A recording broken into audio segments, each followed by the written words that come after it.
Bam! A hard push on my back sent me crashing to the floor of the shed. You cheeky wife, cool your head down there. The floor felt cool. The steel figurines were cold from the night air. It was hard on my bare feet. I turned around to see my mother-in-law looking down at me. Her eyes were colder than the midwinter air. She didn't see me as a person, despite being a wife. How dare you sneak out of the house just because you can't stand my guidance? Don't be so selfish after being married once. I've reached my limit, Mother. I spend every waking moment doing the housework. Yet every day you bully me, I'm going crazy with stress. Don't be weak. You're just not doing the duty as a wife. As she said that, my mother-in-law took the smartphone out of my hand. Ah, well, you'll just have to sit there and reflect for a while. It's going to be cold tonight, but if you don't get hurt a little bit, you're not going to understand, right? Don't do it, Evelyn. If you lock me in a shed in the middle of the winter like this, I'd... Oh, by the way, you're a sickly one, aren't you? You think you'll make it till morning? Wait for the sun to rise, okay? Evelyn! Ignoring my protest, she slammed the storage door behind her. While I was still clinging to the door, I could hear the sound of a heavy padlock being locked. I heard my mother-in-law's footsteps walking away. I crumbled to the floor again. How cold. My mother-in-law's treatment of me was even more chilling than the cold feeling on my bare feet. And although she had always been a bully to me, I, who had a chronic bronchial disease, could not bear the thought of her going this far. I repeatedly coughed. I didn't think I'd make it to the morning. I might lose consciousness at this point. How could I have let this happen to me? I was choking on my own tears, and my groaning was almost inaudible. At that moment, Are you all right? The sound of banging on the door of the storeroom was a familiar voice to me. On the other side of the door, there seems to be someone struggling to unlock it, and in my mind's eye, I was replaying my encounter with that person in the fading scenery. I'm an ordinary full-time worker. I became a housewife at the age of 38. It's my first marriage, but I met my now husband relatively late. I spent my 20s taking care of my parents. By the time I took care of my father and mother, I was long past my mid-30s. I was working as a clerical worker for a small printing company, and I was managing to make ends meet. I felt like a weight had finally been lifted off my shoulders, but all that I, a person in her 30s, had left was time alone without my family. How empty. In the midst of my daily depression, Joshua, the man who would become my husband, approached me. Would you like to have dinner with me? He was a salesman for one of my clients, so he was in and out of my office frequently. Apparently, that's where he first met me. He was 36 years old at the time. He said he wasn't as strong as he was when he was younger, but from my point of view, I found him to be a very energetic and attractive man, especially since I had a chronic disease of the trachea and I was not a very active person. Maybe that's why my husband seemed more energetic to me. After 6 months of dating, we decided to make it official. When my husband proposed to me, saying, "It's time for me to get serious about my life," I said yes without hesitation. I think things were going well right from the start. He was kind to me. He allowed me to be a stay-at-home housewife because of my chronic illness. I'm fine as long as I get to drink the soup you make. My husband was not a very particular person. Except for his work, he had no hobbies or interests that would keep him out of the house. After we married, he got a promotion. He was disappointed that he had to travel a lot and work overtime. In our smooth-sailing marriage, there was only one problem: my mother-in-law. After our marriage, we moved in with my husband's parent. My husband's father passed away early in his life. He thought he could not leave his mother living alone. I was not opposed to moving in with my mother-in-law, and I wanted to be close to her because she had already lost her parents. I thought it would be good if the three of us could get along well with each other. That's what I thought. But... Jody, do you even know what it's like to be a wife? During the daytime, when my husband was at work, my mother-in-law said that coldly to me after I finished cleaning the living room. To be a wife? That's right. If you had such a mindset, you would not have done such a messy way of cleaning. I'm doing the best I can, though. It doesn't matter what you think. You're not related to me. Do you think you have that right? As a servant of this house, you are obligated to work like a cart horse. My mother-in-law was very harsh with me in this manner. She's a woman who usually gives an impression of meekness. At our pre-marriage meeting, she was just smiling at me, but when I entered the family, her attitude toward me was a little too much. It's no surprise that she puts all the housework on me, and if she doesn't like the food, she makes me cook it over, again and again. She makes me clean the same places over and over again, day after day. Especially bad was running errands by going to the Hanas. Whenever my mother-in-law didn't like something in the Hana hood, she would immediately send me to complain about it. "Oh, the Hana's baby is being so noisy today. How long are they going to let him cry at night? You go and warn them, Jody." "But Mother, the couple next door is still young, and the wife seems to be having a hard time raising their child." "We don't care about that. Are you saying that just because they are young, they are allowed to do whatever they want? Just go and shut the baby up. If I have to listen to that baby's noisy cries any longer, I'll lose my mind." Yes. Reluctantly, I had no choice but to visit my Hana's house. I pressed the intercom. A tired-looking woman answered the door. She was carrying a squirming baby on her chest. "I'm sorry. It's about the baby's cries, right?" Before I could say anything else, the woman bowed her head apologetically. I couldn't even say no. I had no choice but to listen to her. "I'm trying to be careful, but this baby, when he gets anxious, he can't stop crying."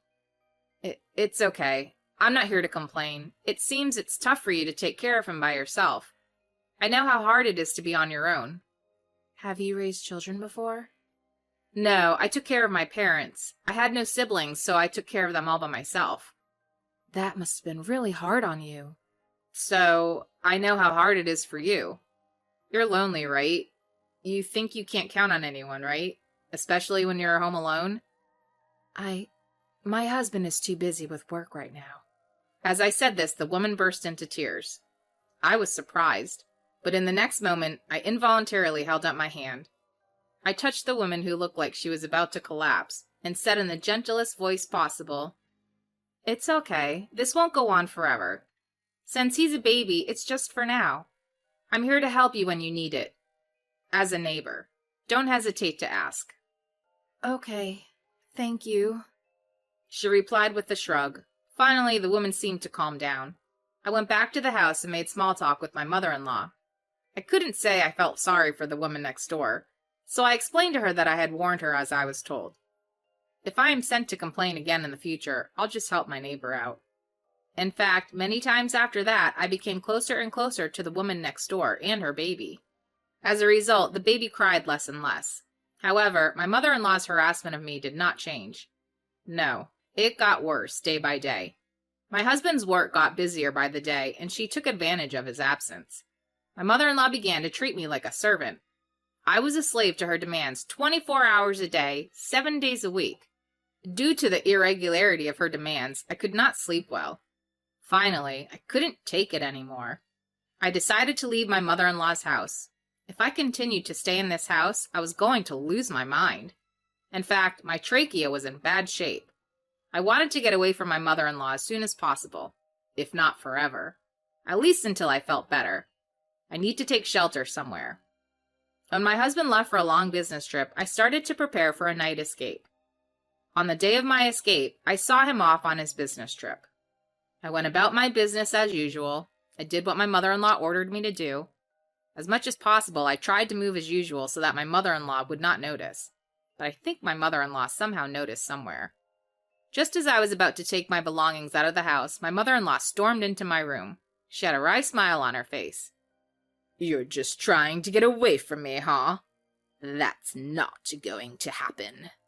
You have your duties as a servant." "I can't stand it any longer, Mother. I won't stay forever. At least a month, or even half a month. Let me rest elsewhere." "Don't say such a silly thing." You didn't tell Joshua that, did you?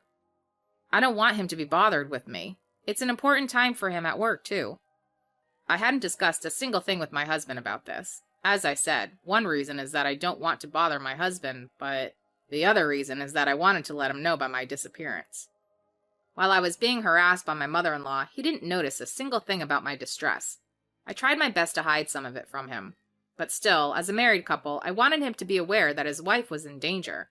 If I had to run away in the night, my husband would understand that I was not in a normal state. So today's escape was completely my own decision. I knew you were a bad wife, but I didn't expect you to be this bad. Are you going to run away from this house and live with another man? How dare you? No, that's not it. I just couldn't stand your bullying. Don't talk like that. What bullying? I'm just educating you as a mother-in-law. That's why you're a parentless daughter. I can't believe you brought up my parents. I can't stand it. No matter what you say, I will leave this house. For now, I tried to take whatever I can to get my hands on, pushed my mother-in-law out of my way, and ran out of the room. But the moment I tried to push her away, I felt a pain in my chest. I felt as if I was choking. I almost collapsed on the spot. I knew my chronic illness was getting worse. But just as I thought that, my mother-in-law grabbed me by the arm and dragged me out of the room. What? I was startled. I found myself in the garden. The night air tingled on my skin. She pushed me off the porch. I wasn't even allowed to put on my shoes. Come here. I was forcibly led away. She took me to a shed in the yard and shoved me straight into the shed. The shed, which was usually full of tools for tinkering in the garden, was filled with an earthly smell. You'll have to reflect in here for a while. In here? You disobeyed me, didn't you? A servant has to know her place. Fortunately, Joshua is going on a business trip and won't be home for a while. I don't have to worry about anyone looking in on me. You can stay here for a few days and cool off. Wait a minute. I'm sick. I'm sure your body will respond well to the cold weather these days.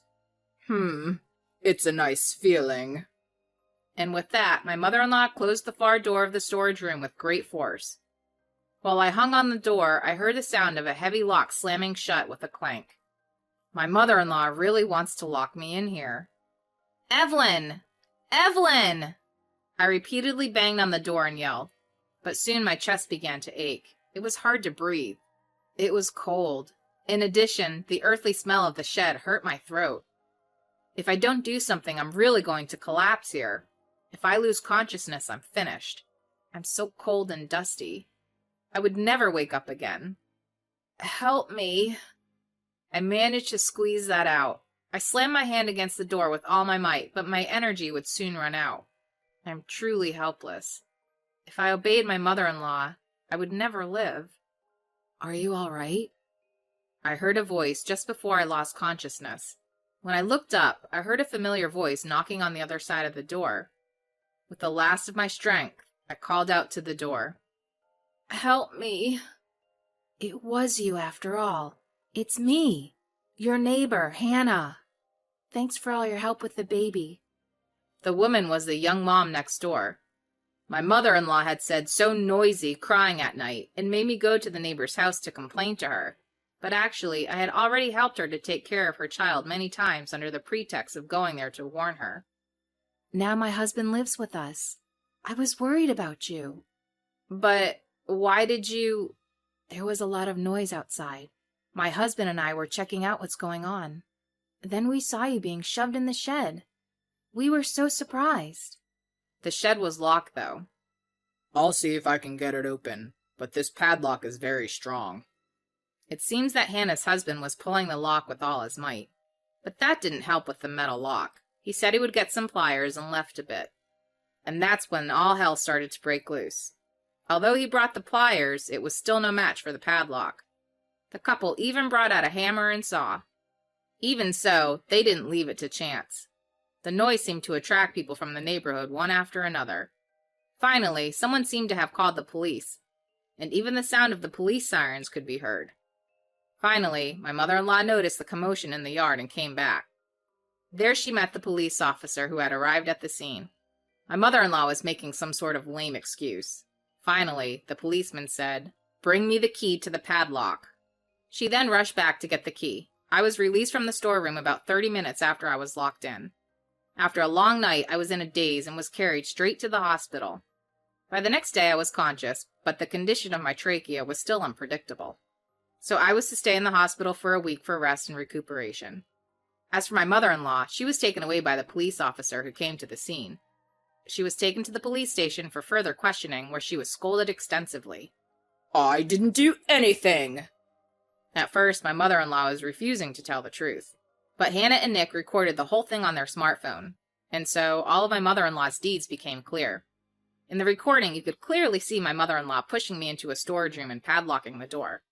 I couldn't thank the couple enough for coming up with the idea to record it. It must have been a great crime, but when the police asked, "Do you want to report it?" I shook my head.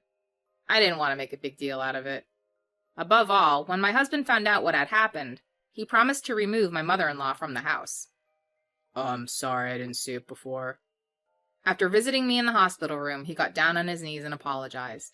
My husband's pale expression made me feel afraid of him. In my stubbornness, it was my fault for not discussing it with him. We agreed to communicate well as a couple from now on, and so the problem between us was settled. When my mother-in-law was evicted from the house, she had no choice but to move to a cramped apartment by herself. She has no friends to visit her there, and she is living on her late husband's pension. She contacted me several times to apologize. I firmly refused her apology. I gave her an ultimatum that if she contacts me again, I told her that I'd talk to the police. I don't want anything to do with her anymore. I have a good relationship with the couple who helped me. It seems that their child will be starting kindergarten soon. I'm going to pop in and give my noisy neighbor a gift to celebrate his having started kindergarten.